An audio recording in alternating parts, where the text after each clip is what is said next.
আমাদের জঙ্গলমহলে সবার প্রিয় রামলাল এখন বাবু জঙ্গল থেকে বেরিয়ে ফুটবল খেলতে ব্যস্ত। গোল দেওয়ার চেষ্টায় রামলাল, দেখা যাক শেষ পর্যন্ত রামলাল গোল দিতে পারে কিনা। তো রামলাল আজ মাঠের আউটসাইডে খেলছে, তো আউটসাইড দিয়ে গোল দেওয়ার চেষ্টায় রামলাল।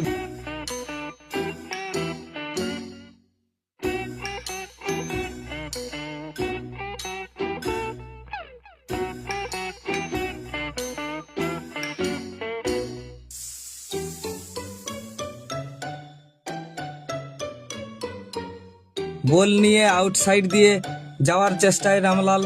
গোলরক্ষক গোল বাঁচানোর জন্য অপেক্ষায় আছে। রামলাল আউটসাইড দিয়ে বল নিয়ে যেতে চলেছে গোলের উদ্দেশ্যে।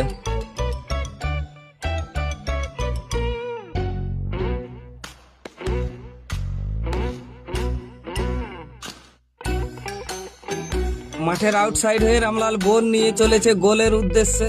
তো দেখা যাক শেষ পর্যন্ত রামলাল গোল দিতে পারে কিনা। আর ওইদিকে গোলরক্ষক দাঁড়িয়ে আছে।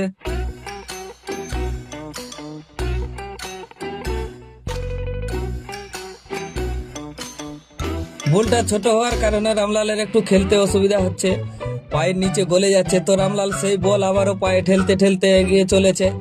রামলালের গোল দেওয়ার আপ্রাণ চেষ্টা, কখনো পা দিয়ে বল ঠেলে নিয়ে যাচ্ছে, কখনো সুর দিয়ে গোল দেওয়ার জন্য। কিন্তু খেলতে খেলতে রামলালের পায়ের নিচে পড়ে যায় বল, আর বল ফুটে যায়। তো রামলালের খেলার জন্য একটু বড় বল হলে ভালো হয়। এই ছোট বলটার কারণে রামলালের ইচ্ছা থাকলেও সে খেলতে পারছে না, ওর পায়ের নিচে ঢুকে ফুটে যাচ্ছে। আর ওর বল খেলার ইচ্ছা কেনই বা থাকবে না, ও তো আমাদের জঙ্গলমহলেরই ছেলে। তাহলে তো জঙ্গলমহলের ছেলের ফুটবল খেলার ইচ্ছা তো অবশ্যই থাকবে তার।